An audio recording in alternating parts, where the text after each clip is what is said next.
goes here, here, here, here, here, here, here, here, here. I am in group 5 because I have 5 electrons. So come over here and let's go this way.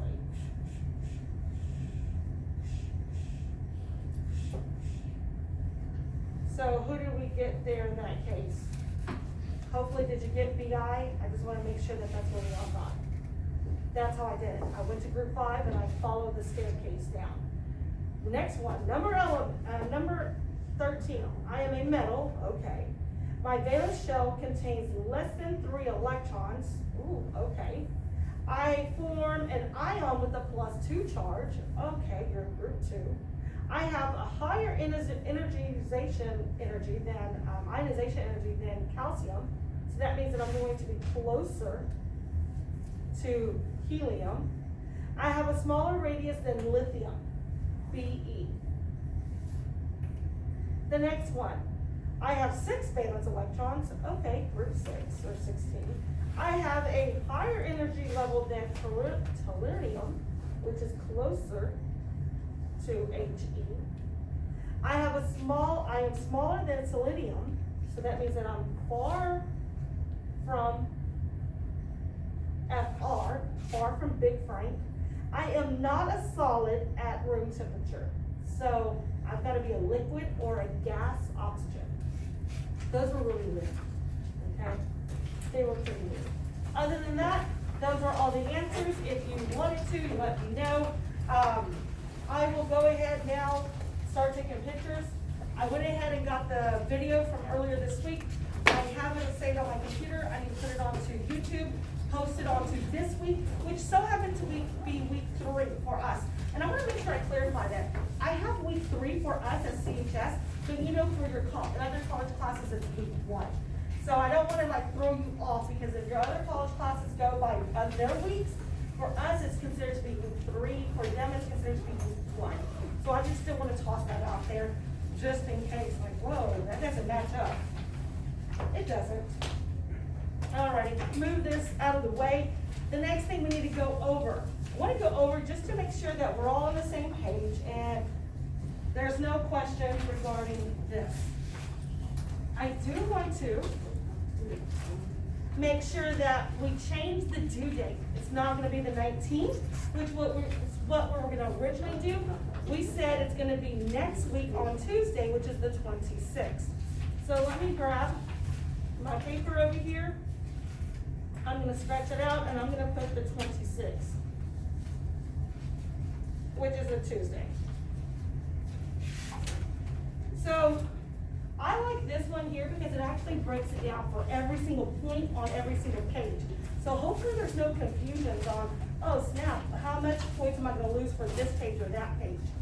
So on the periodic table, it says here, you're going to go ahead, use crayons, use matte pencils, use color, use pens, I don't care. I probably wouldn't use dark construction paper, but you're going to need some type of construction paper. Now, I put some in the middle of your tables just in case if you wanted to grab some, or you might be like, you know what, I have some at home. So for me personally, I did it this way, I did it sideways. I have a student from last year that they made theirs look this way, a little bit more like a book, okay?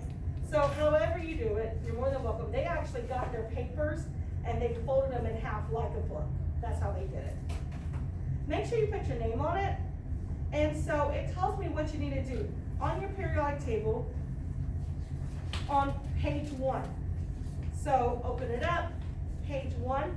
You're going to grab a blank periodic table and you're going to number the groups from 1 through 18.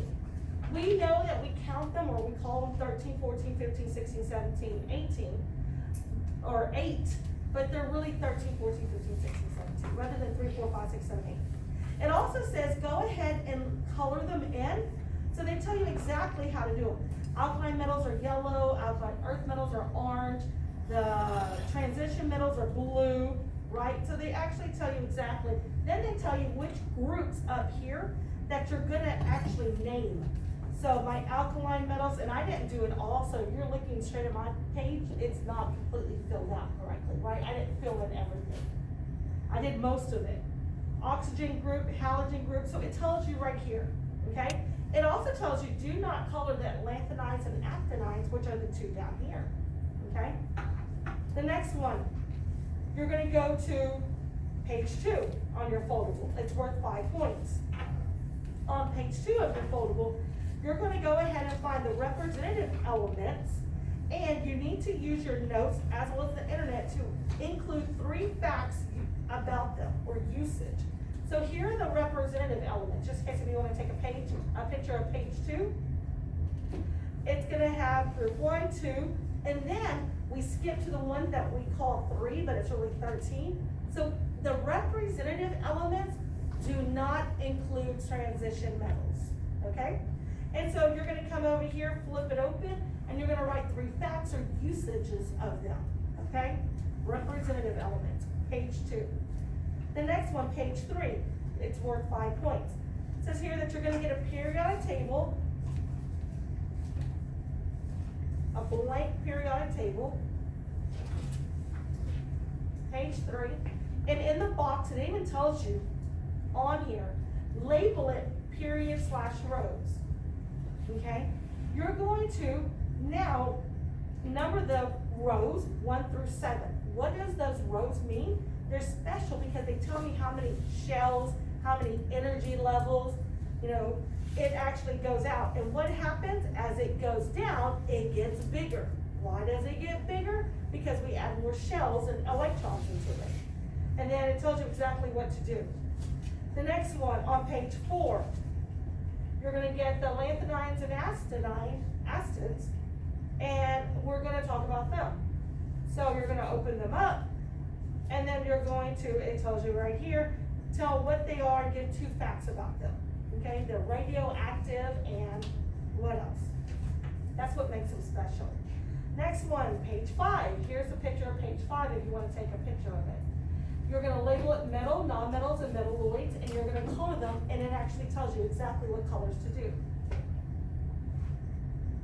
Page 6.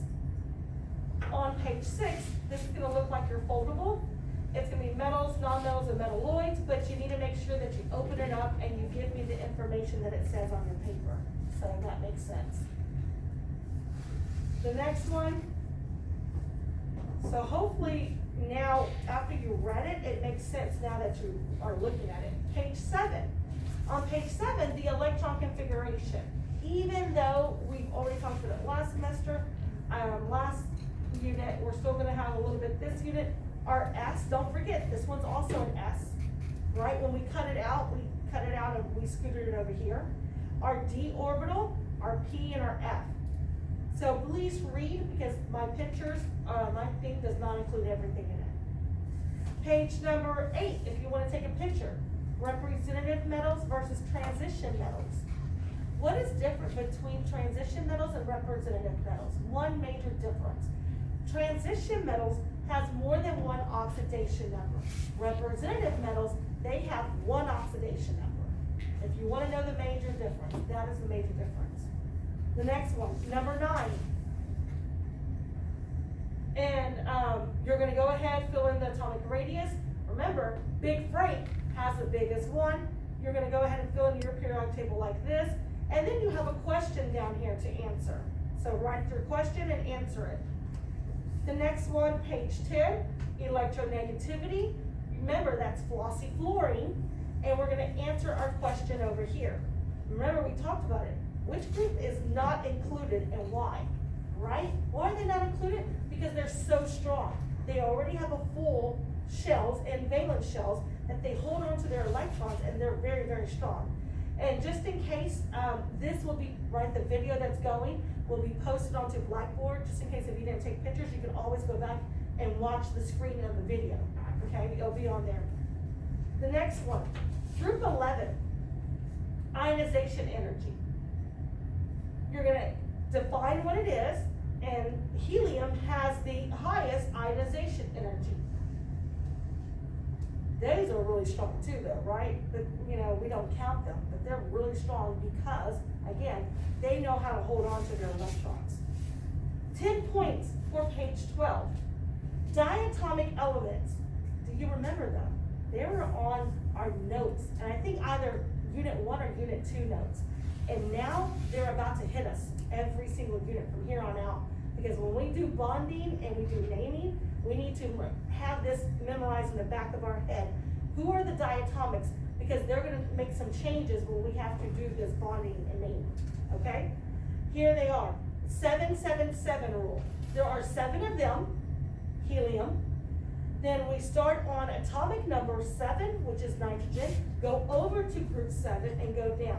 So 1, 2, 3, 4, 5, 6, 7. That's how I remember them. Next one, worth 10 pages, page 13, if you want to take a picture of it.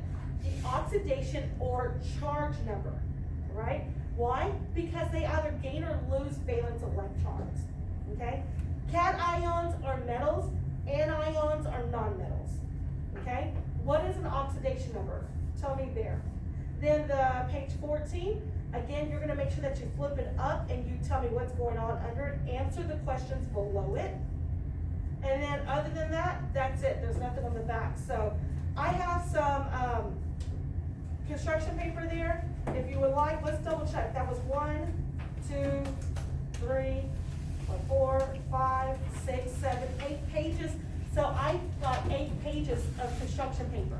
So there's some construction paper on your table just in case.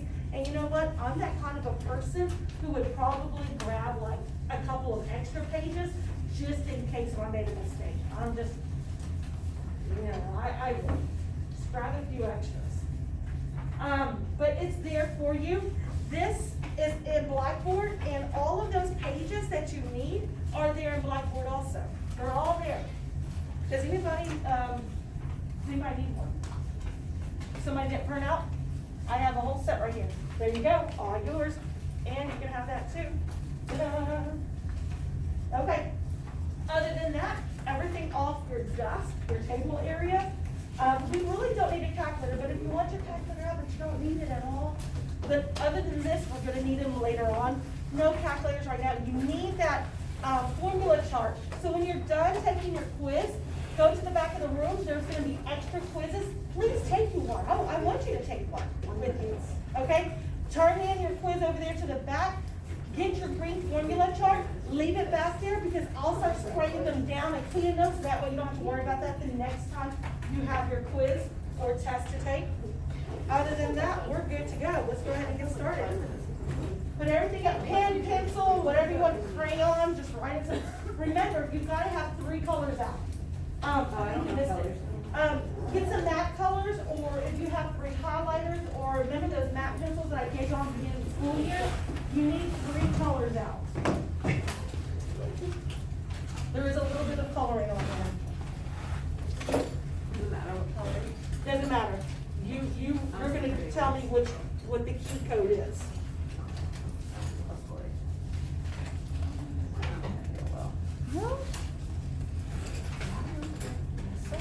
So here are the actual ones back here. Go ahead and begin.